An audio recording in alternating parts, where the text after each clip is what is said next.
mixing up those numbers. He sort of like a cube deck a little bit. A little bit. Looks a little cubey. He does have access to 2 Liliana and 2 Garruk as his planeswalkers for big game. Also, Rakdos' returning to the main decks of Jund. Good to see. As far as creatures, he's leaning on Huntmaster, Thragtusk, and Olivia exclusively. He has no other ones in the main deck. So Isaac on the right and Jeff on the left with Jund. I think normally I would take, and we're off. Lance has got a Rootbound Crag, Jeff with a Woodland Cemetery, and see Lance with... Turn late on the mountain there? Yep, and Stromkirk Noble and Rakdos Cackler Unleashed. So, not turn 1, but it works. Jeff has no Farseek, and he has a Searing Spear but no red mana is what it looks like. Yeah, I see a Searing Spear, I see a flip card, which would be a Huntmaster, and I see a Stomping Grounds from Lance come down. Those 2 creatures are, well, one of them is going to get in. Ultimate Price takes out Stromkirk Noble. And see what Lance follows it up with.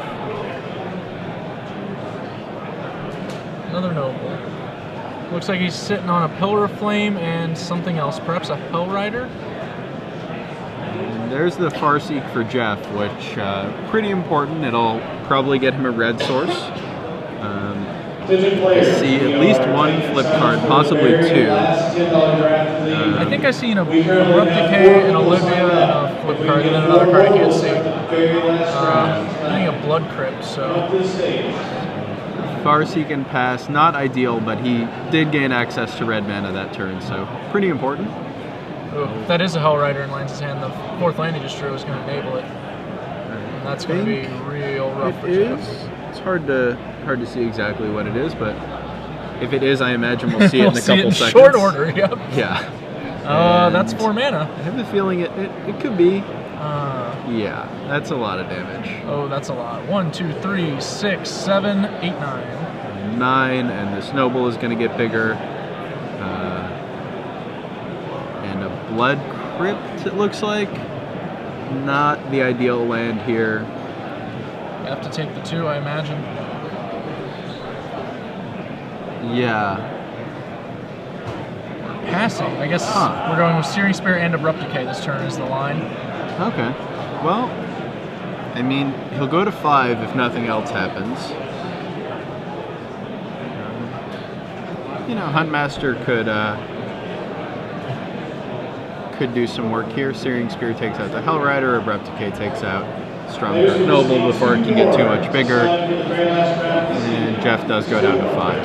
So, dangerous life total. Yeah, especially considering the red decks used to pack Brimstone Volley. I think Saito has actually sort of trended people away from that.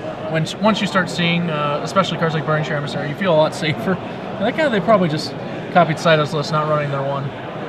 Yeah, Lance has 4 Pillar and 4 Pillar of Flame and 4 Searing Spear. So not a ton of burn, and that Huntmaster is going to put Jeff up to 7 and provide 2 blockers.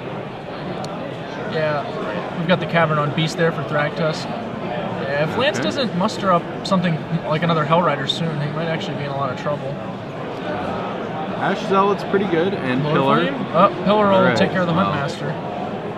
Couple of cheap spells later, and Lance looks like he's going to get in for 4 here. Dropping Jeff to 3. And just a Thragtusk to take back control if he can find one. Land. Looks like it's Olivia. Yep. Olivia, which will let him block and go to 1 if Lance doesn't have anything. Literally nothing is all we're looking for here. And see a block on the Emissary. Olivia is really a card that could take this game over if Lance doesn't draw those 8 burn spells that he has access to. A little less now, because I think he's cast a Pillar of Flame. Popping Olivia up to 4/4 in the end step. Almost forgot, but we remembered. Alright. drawing. He can deal with this board, but he needs to get off 1 life in a hurry. And passing the turn. So Olivia can get very... That's strange. He's just going on upkeep, killing the Ash Salad, it looks like. That's like the worst time to kill it if you were actually fearing a spell of some variety. It triggers Morbid. Obviously, Brimstone Volley would kill us anyway, but just... You could be worried about some sort of instant speed pump. I'm not sure. Lance had no cards in hand, so like, there's just no reason. Like the upkeep seems strictly inferior. Dragtusk? Dragtusk, all right. Oh boy. That might be enough to clean this game up for Jeff. A 6-point buffer from death. Yeah, Olivia also going to be able to take out most things that Lance could play. Either take them out or just outright take them. If Jeff draws a land, then Lance will just be losing basically his entire board. Okay. Boros Reckoner, okay. I don't think Lance is... I mean, it's good. I don't think it's enough. Worth noting is Boros Reckoner does not redirect damage. It just creates a separate packet, so Olivia's stuff works. It's a point of confusion on occasion. Okay. But in this case, Olivia is just going to be able to basically deal 1 damage to Jeff, I assume. I think we might see Lance try to take the Boros Reckoner. Looks like he was setting his mana up like that. No, Jeff, yeah. Oh, Jeff, Jeff. I assume he has to just take 1 and steal the Boros Reckoner. After all, he can't block it especially effectively. Yeah, his creatures are a little too big to block. And I think that might have been a Hellrider. If it was, then... Oh boy. Oof. So... This is interesting. Entering combat. Yeah. Hold up there. So we're going to at least... I'd imagine we're either going to see the Hellrider get 3 damage or get taken. Yeah. Probably taken. I think we have to take it. Nope, just kill it. All right. I think we definitely should have taken it there. So he could take it, right? Yeah, he could definitely take it. Yeah, he has the mana to do it. I mean, perhaps he's just trying to get his Olivia up to be able to swing his opponent dead in 2 turns, but the Hellrider would have been a pretty good help for that too. Yeah, and I think here only the Reckoner needed to come in. Realistically, because he wasn't going to block the Reckoner. Right, he was going to take 3 damage either way. Yeah. So we did just throw away our Burning Tree Emissaries, which is pretty awkward. So Jeff on 3 life. Lance on 20, but that doesn't exactly tell the story of this match right now. No. Right now, this match is pretty much Lance can draw... I guess a Searing Spear is basically his only out. If he had preserved those emissaries, then theoretically a Hellrider could be an out if Jeff tapped low enough to make a 3rd Hellrider lethal. Jeff looking for Thragtusk above all else, and Abrupt Decay is like a secondary. And what else we got? We've got some live ones. Dreadbore. Liliana the Veil would have been fine. Devour Flesh would have been very good. He probably would have targeted himself. Even Rakdos Return might have let him... attack for lethal with just burnout? 1 short. Just 1 short, 9, 14. Yep. Could only get him for 19. Not bad, though. Not bad. 19, not bad. Boros Reckoner coming in. Yeah, this is... I think if we have nothing else, we just have to like put Thragtusk in front and then kill our own Thragtusk, right? Yeah, it does seem like... Oh, he has a Devour Flesh? Never mind. Wow, that's... we should have attacked with that Olivia, probably, I think. Yeah. Not a lot kills us if we have the Devour Flesh. That leaves him pretty open to... a lot of stuff. Yeah.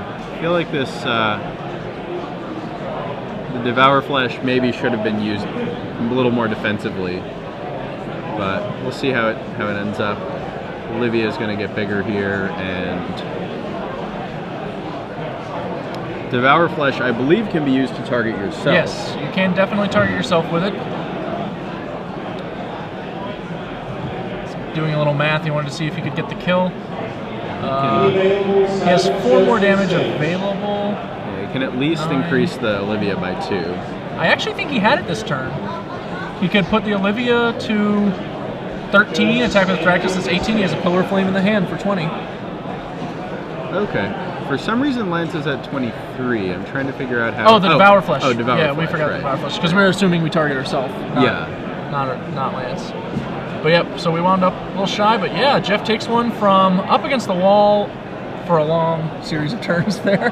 Yeah, he was definitely on the back foot for most of that match, and Olivia pretty much took it over completely. That was actually a pretty incredible game just for the Jund player, keeping on the draw with no Farseek, and we didn't have removal.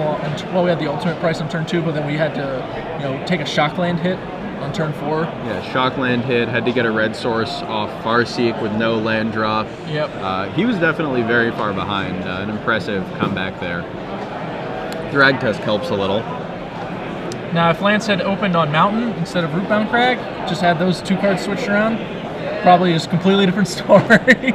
Yeah, lots more damage. Stromkirk Noble gets bigger faster, the Cackler gets in there more, so... Moving over to the sideboard, Jeff has mostly more of the same. Whatever cards he has in his main deck, he's got a couple more copies of some specialized ones. The big ones in this matchup, I imagine, to be is additional 2 copies of Pillar of Flame. Rolling Temblar is going to come in.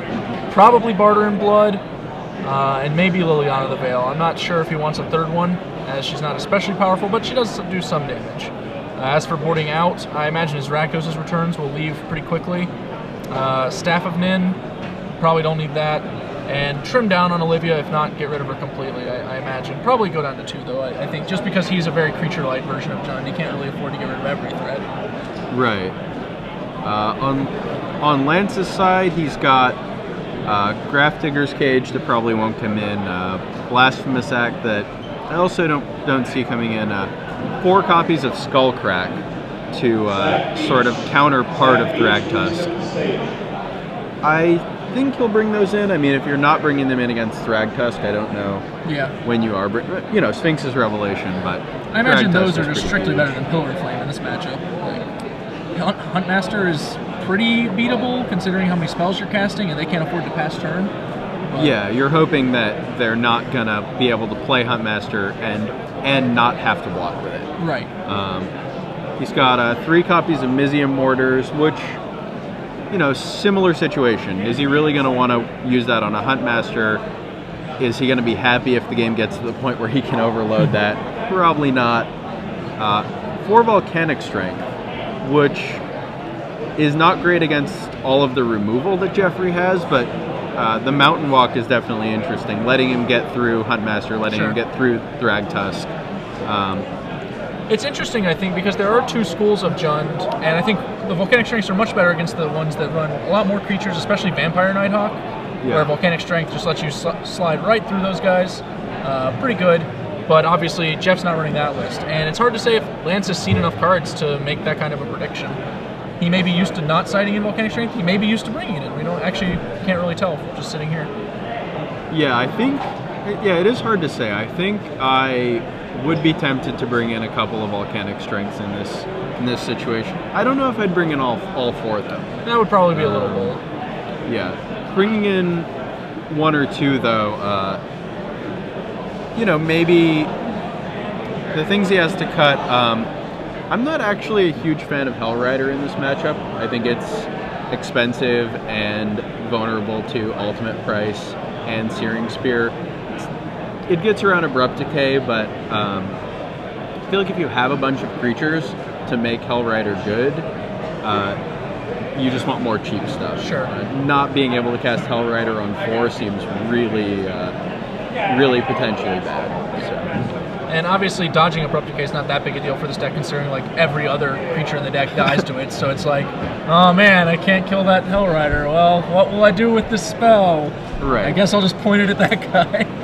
It's very unlikely that Lance will have a board that Jeff can't interact with using Abrupt Decay. So I agree that at least trimming on Hellrider, if not cutting down to 1 or 2 copies, is probably completely fine. And Volcanic Strength, at a minimum, will represent a similar amount of damage probably to Hellrider, depending on when and where you land it.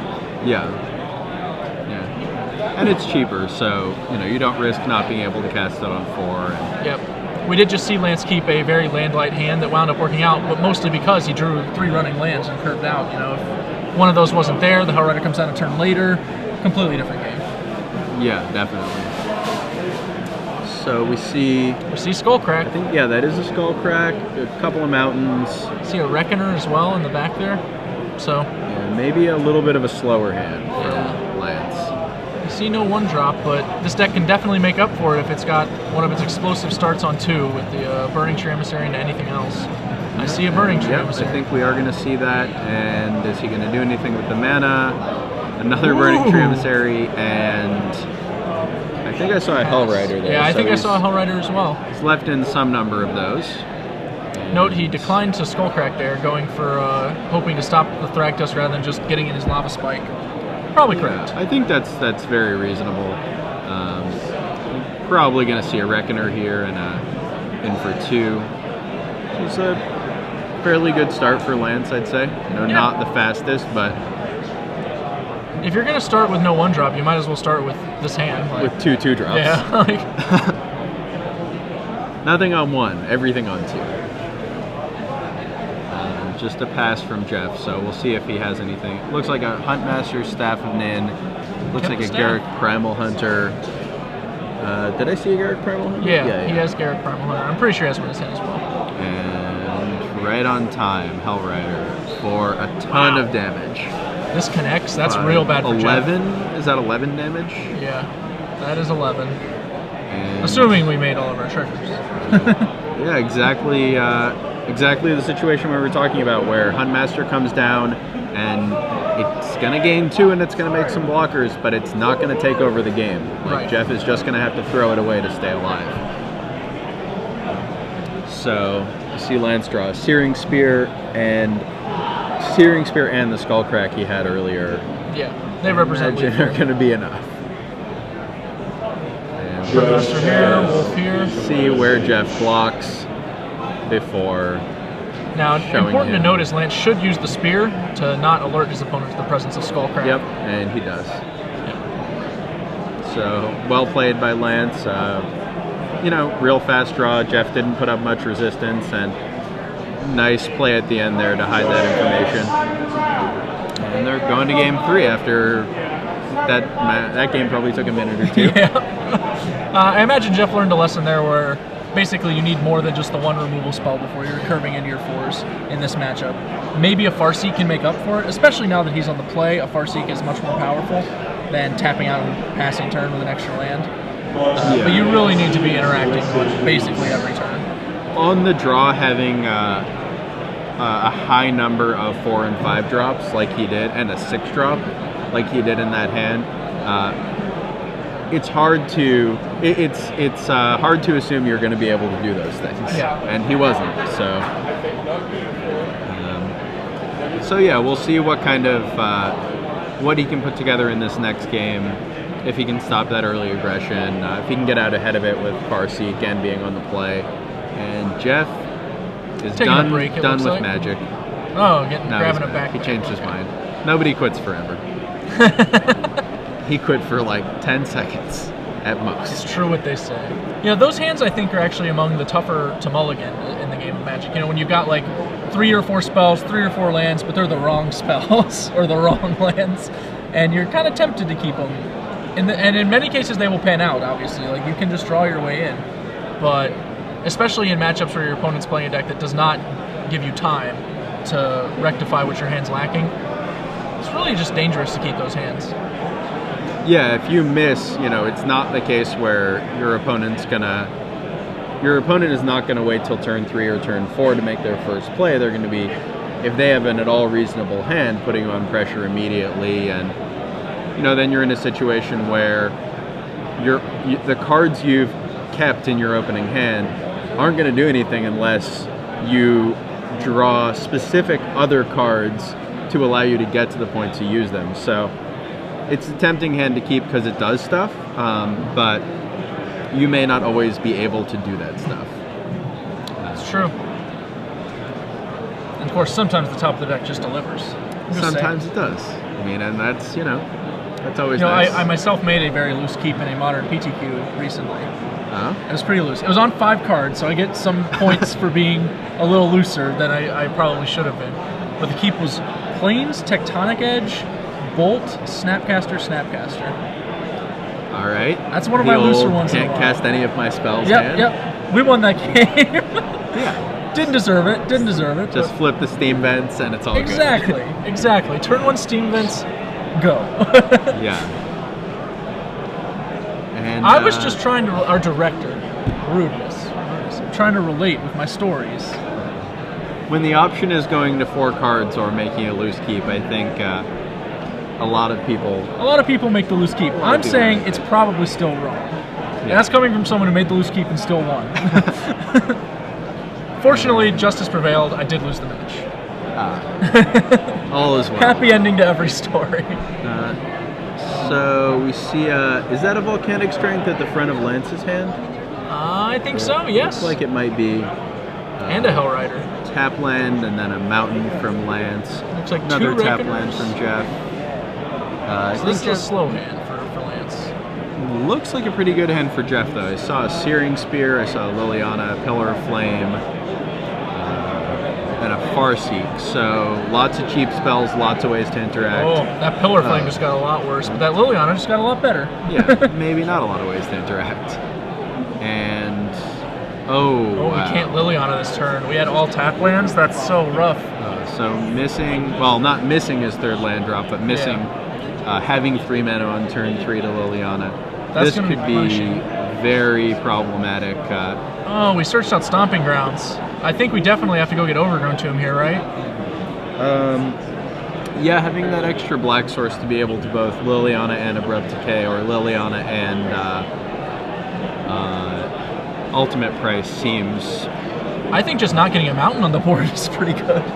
Oh, he didn't have a mountain. Yeah, he just searched up a mountain. I mean, I agree, like, he needs black mana here to be able to play Ultimate Price and Liliana, but... Oh, I didn't even think he has Huntmaster in his hand, and he just added a mountain to the board, which makes the Volcanic Strength way better than it was a second ago. Yeah, so now that 4/4 is unblockable, and he's going to be backed up the whole way. Yeah, Lance has Reckoners for days. Jeff's got the kind of cards that he wants in this matchup, but that Volcanic Strength is really gonna cause problems for him. Oh, or not. So Rootbound Crag. I think we're gonna see both a Searing Spear and a Liliana. Yep. Yeah. That Rootbound Crag, or should I say, that untapped land off the top was definitely a big game for Jeff. Yeah, very fortunate, allowing him to clear the whole board off right there. That said, he's not done yet. Lance has multiple Reckoners in his hand, and Jeff's leaning on Huntmasters and Pillars, which are the worst solutions to Boros Reckoner. Yeah, lots of increments of 2 damage against a 3/3 with Boros Reckoner's ability is not ideal. So we'll see how effective this Liliana is, and I imagine another. Well. Whoa! No, Lance, no! Don't do it. Just play the Reckoner. Right. Well, Liliana goes down. Getting your Reckoner down before they get their Huntmaster down is fairly important. I think Lance was wary of having to pitch a card to the Liliana, but honestly, like, his hand's so good and his cards are so slow, he wasn't going to need them all anyway. Yeah, so we see another Searing Spear drawn. Oh no, Lance. This is... Lance needs some lessons from the school of Sullivan, I think, here, which those aren't supposed to be going to the creatures just yet. Yeah, so this is a case where, 2 turns in a row, Lance chose to remove a threat of his opponents as opposed to developing his own board. And those removal spells can be used later. You might lose some resources in the process, you might take some damage, but Boros Reckoner being on the table, every additional turn it's on the table is a turn it can be attacking.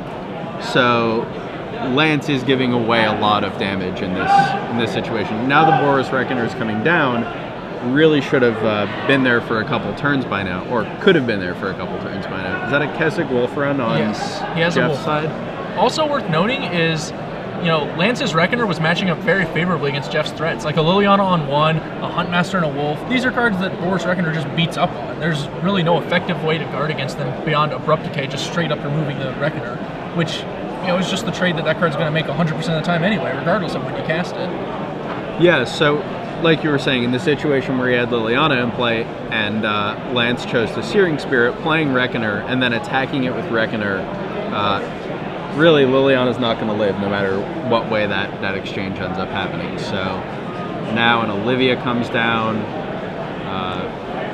As we saw that card really dominate game one. Yeah, and it's got much more room to breathe here. I think we're going to see Jeff taking this one in a landslide, and it could have very easily gone Lance's way in similar fashion, I think, with just streaming Reckoners into the board. Yeah. Yep, and we see Reckoner become a vampire so that Liliana, or not Liliana, Olivia, can use her second ability to take that whenever Jeff wants. It's true, Garrick, so now he's got decisions to make. Ping 3 times, take a creature, make a Garrick. Yeah, this is a very good spot for Jeff.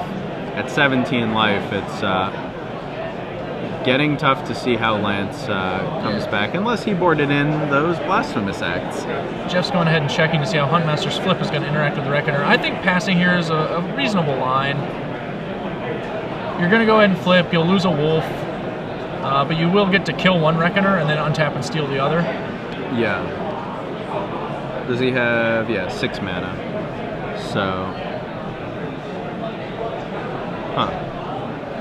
Ravager of the Fell's just getting a read from the judge, it looks like. Oh, he's declining to deal the 2 damage in order to keep a Wolf. Huh. That's interesting. I mean, I imagine his plan is to zap. I would guess he could just be going for the steal this turn. Just steal the one he already zapped. That's fine too. Yeah. It is a May. You don't have to complete both sides of Ravager's ability, as opposed to the other side where if you gain the life, you have to put the Wolf into play. Right. The Ravager side, I think, says deal 2 damage to target player and up to 1 creature they control. Something like that. Something along those lines. Something optional and ambiguous. That's all we really know. And Zealot comes down. Boros Reckoner gets taken. Yeah, this is looking very bad for Lance here. And we see a Vraska drawn, which Jeff is very excited to play. I'm not sure what it's... Okay. It's going to kill a Reckoner.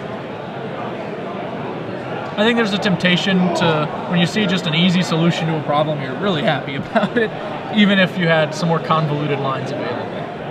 Yeah, the Olivia... the Olivia gives him a lot of other options against creatures. So, he chose to go with Vraska. Looks like Lance drew another land here. Yeah. There's a Hellrider and a couple other cards. We're seeing how punishing these Hellriders can be, especially when we led with the burn spells instead of the creatures. The game just staggered farther and farther back, with our opponent gaining more and more opportunities to make plays. The concept of initiative, which is obviously more present in games like chess, but in Magic, it still presents itself mostly in what we call tempo. Yeah. And in this game, Lance had the lead. He was the one presenting pressure and threats, and as soon as that changed over to Jeff, which it did the turn Lance played Searing Spear, Jeff was left with a Wolf token. He got to untap, make another Huntmaster. All of a sudden, Lance was the one on the back foot.